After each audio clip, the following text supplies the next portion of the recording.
Ya, kalau di sini Setna Kamal Ibrahim kali ini melaporkan dari edisi khusus. Kali ini saya dalam pameran kendaraan komersil Daikindo Indonesia International Commercial Vehicle Expo VI Compact. Kali ini jadi memang ada beberapa banyak, dan tentu saja saya datang sini cukup dingin karena hujan dan aslinya juga.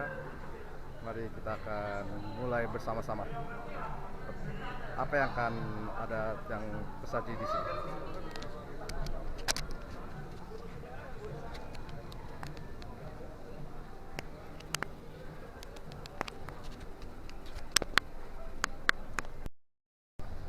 Kali ini petualangan saya ini akan kita awali dari booth Toyota. Cukup menarik kenapa saya memulainya dari booth Toyota. Kenapa? Karena ini juga sekalian juga salah satu tribut untuk juga, karena kita tahu ada tentang kabar berpulangnya salah satu kreator Dragon Ball, yakni Torikawa Akira. Memang berasal dari kota Aichi, dari wilayah Aichi. Jadi kita akan itulah sebabnya saya mulai ini dari boothnya Toyota, dan kita bisa melihat ini adalah salah satu primadona baru dalam industri kendaraan komersil Toyota, yakni Hilux Rangga. Memang kalau nggak salah di Thailand juga, masuk Thailand juga sudah menjualnya, dan bersama dengan tentu saja Hilux yang model Hilux yang kita kenal sekarang pun juga tersedia di sana. Ya, sejauh ini pun juga tidak, sejauh ini memang kalau kalian sudah pernah memilikinya ataupun pernah mencoba mengemudikannya, saya juga melihat tidak ada ubahan yang cukup signifikan. Tidak ada, karena ini memang belum ada perubahan model lagi sejauh ini. Dan kita langsung aja, kita akan intip sedikit Hiluxnya. Kalau lihat dari interiornya saja sudah mengingatkan kita akan mungkin Kijang Buaya. Kita akan Kijang Buaya yang cukup populer di awal kemunculannya, dan memang mungkin juga salah satu grade terendah, tidak ada takometer atau RPM meter di sini. Jadi emang ini pastikan ini kasta terendah dari ops. Jadi memang nanti RPM meter dan sejauh ini memang bentuknya benar-benar mengotak, benar sangat mengotak.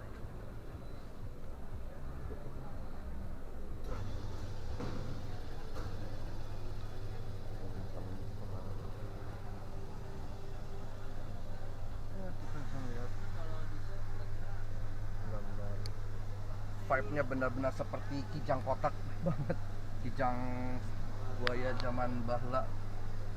Mungkin saya belum pernah melihatnya beberapa, tapi memang benar-benar seperti penghormatan betul atas penghormat, benar-benar. Mungkin ada beberapa yang sudah punya opsi air conditioner atau AC. Mungkin kalau kita lihat juga setir, bahkan terlihat tidak ada airbag di sana. Benar tidak ada airbag. Mungkin memang ini kasta terendahnya.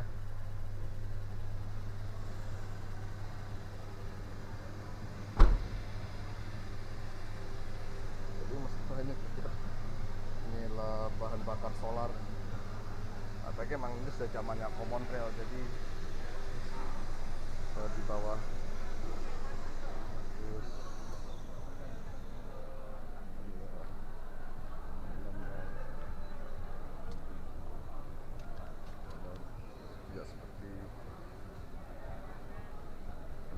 saya foto dulu. Nanti kita akan lanjut ke booth berikutnya. Dan oke, mari kita lanjutkan petualangan kita.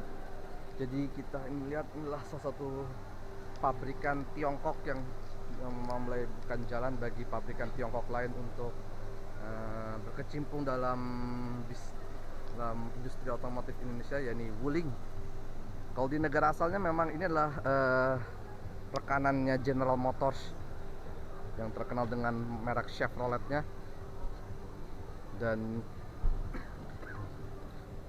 jadi termasuk ada generasi yang Almas aja itu kalau nggak salah namanya adalah malah diberi nama Captiva, diakui sebagai generasi barunya Captiva dalam tanda kutip.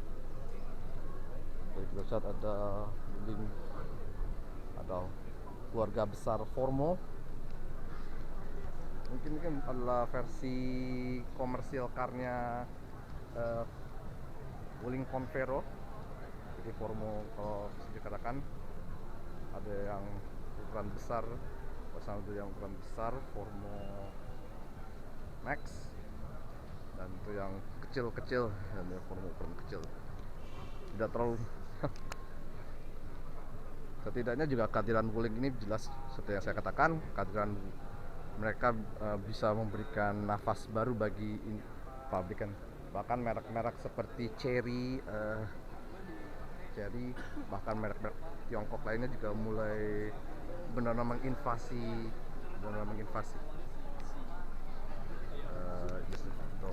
hegemoni Toyota. Nanti kita lanjutkan ke suatu booth dari pabrikan, kalau dalam Inggris ini lah The Three Diamond Mitsubishi Motor. Kita bisa melihat dia juga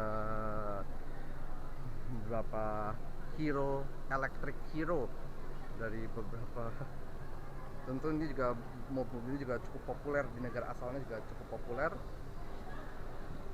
Mungkin di negara asalnya mungkin ada versi bensinnya, tapi mungkin dengan masifnya elektrifikasi kendaraan bermotor yang ada di Indonesia belakangan ini, jelas mereka ada sedikit berani untuk mendatangkan langsung versi elektriknya.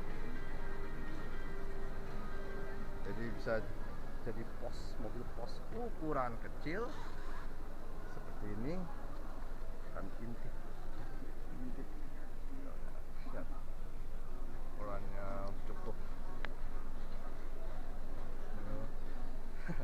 Dan kita lihat ini aja memang ada airbagnya, yang jelas ini ada airbagnya, ya lebih baik daripada Hilux yang kita lihat tadi.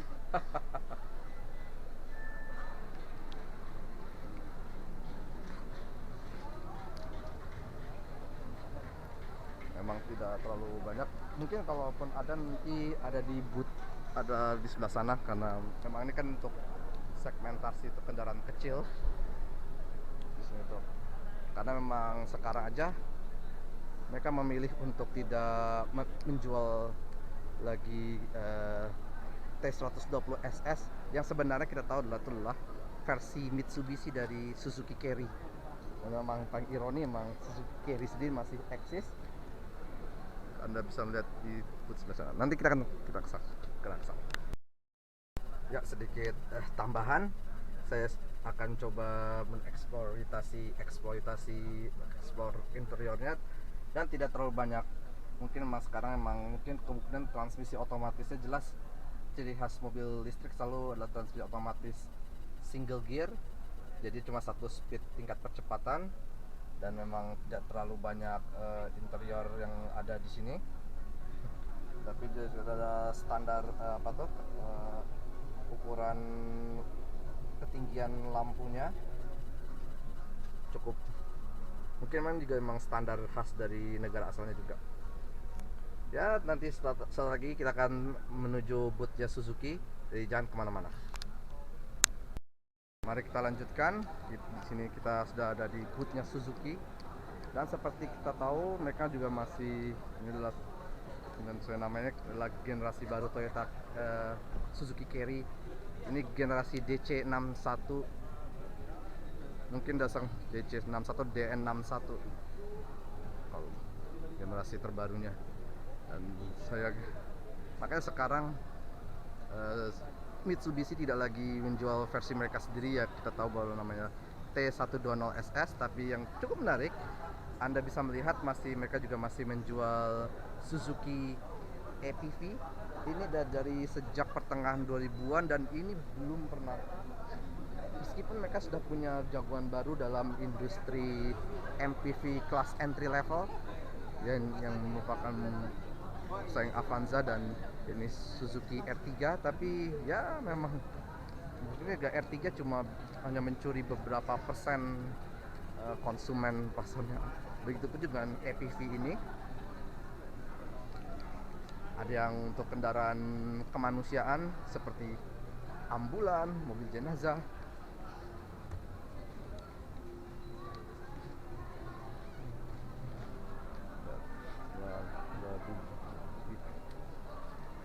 Ada yang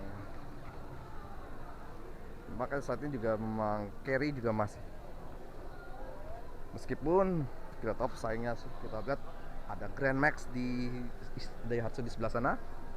Jadi ya oke. Mungkin hanya di sini yang bisa saya sampaikan untuk tentang Suzuki.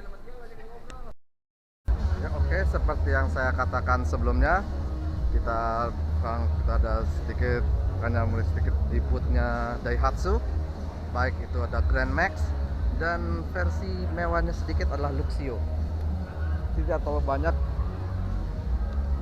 karena kita tahu memang juga hanya kurang lebih mungkin ada 20-24% si pangsa pasar yang dicuri oleh Grand Max.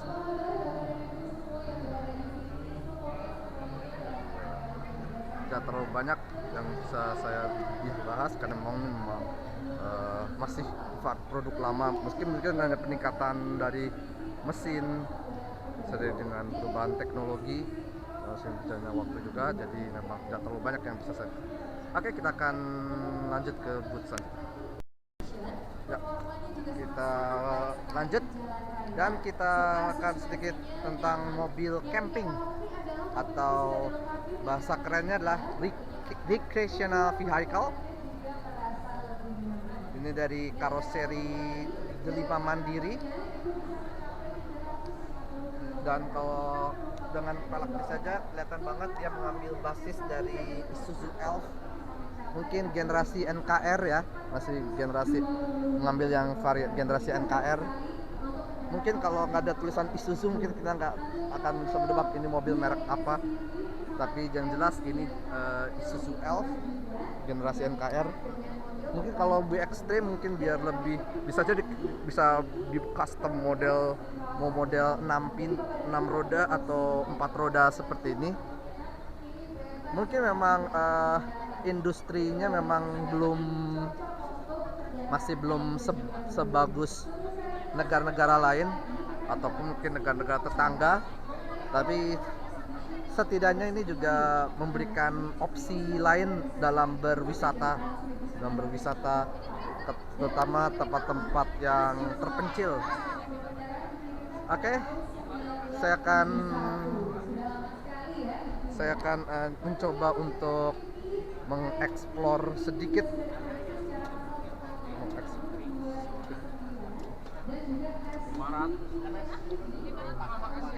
Kalau di sini benar-benar atau ini sumber airnya, apa mungkin mereka menggunakan sumber air dari tampungan? Biasanya sih kalau ini ada tampungan, jarang. Dan kita lihat di sini jelas ada 2 tempat tidur, ada yang di atas ini sama ada yang di bawah. Jadi ini juga bisa merangkap sebagai tempat duduk juga saat perjalanan. Memang seperti yang saya katakan, memang industri seperti ini memang masih belum benar-benar, kalau saya berani katakan ya masih sepenuhnya baru, belum sepenuhnya baru. Bahkan jika kita bandingkan dengan negara-negara maju saja, ini memang benar. Dan kita lihat interiornya jelas ini memang mengambil basis dari Isuzu Elf lawas. mungkin juga belum generasi sebelum terakhir sebelum era NLR, karena masih awal-awal, karena memang kita lihat itu juga tidak ada odometer atau RPM meter di sana. Kalau nggak salah mungkin salah generasi sebelum peralihan ke era NLR itu dia ada tanda takometer.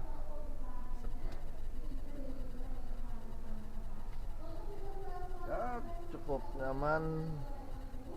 Untuk nyaman, menurut apakah lebih nyaman nyaman lebih nyaman tidur di hotel atau di kendaraan seperti ini? Ya, kan bisa sampaikan saja di kolom komentar.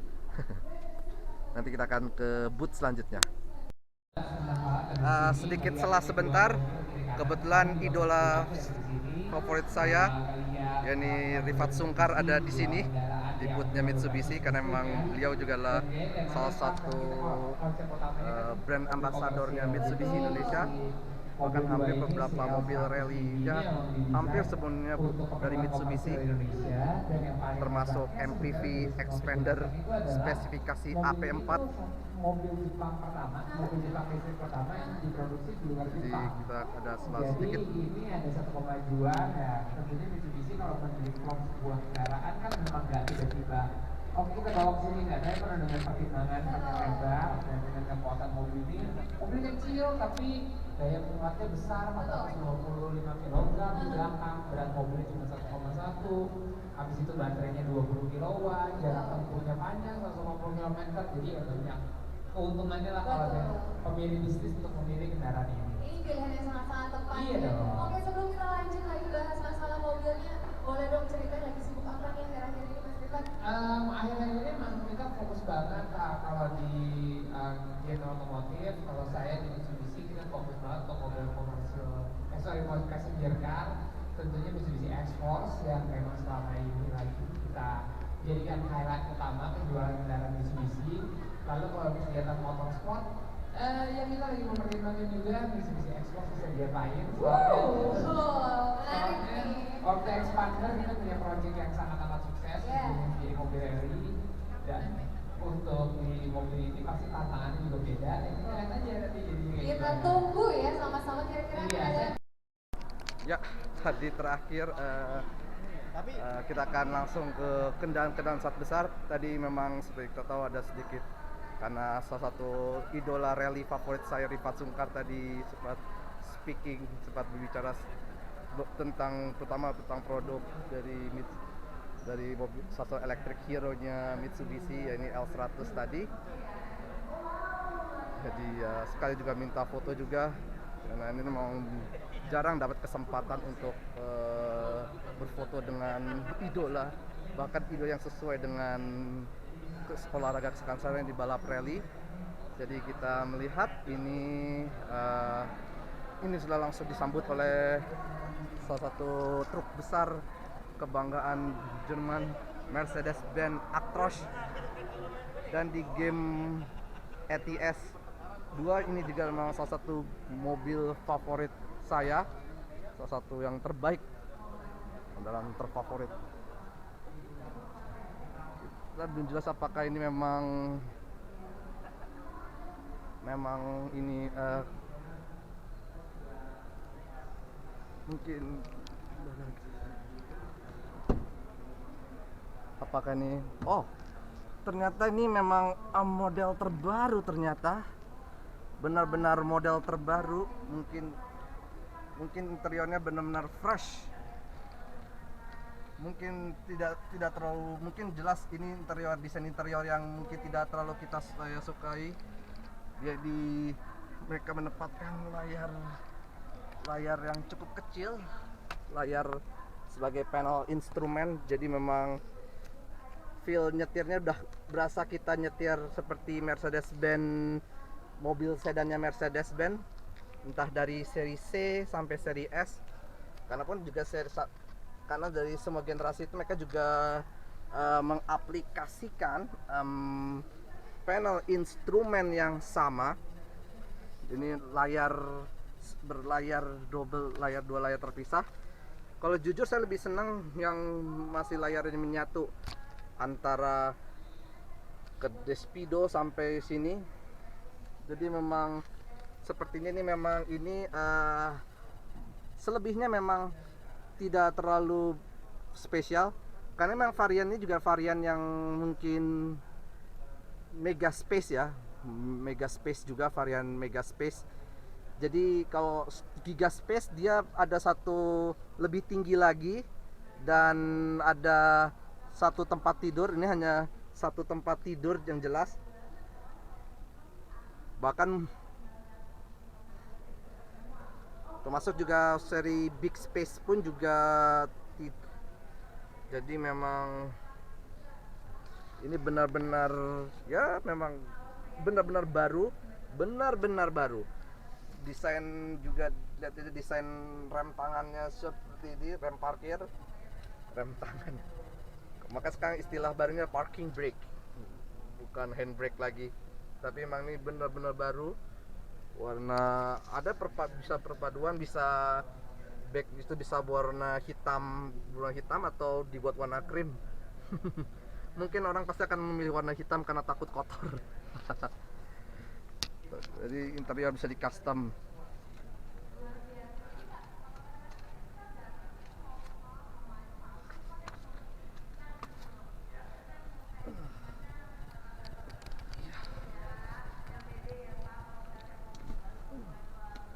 Jadi memang selebihnya memang tidak terlalu spesial.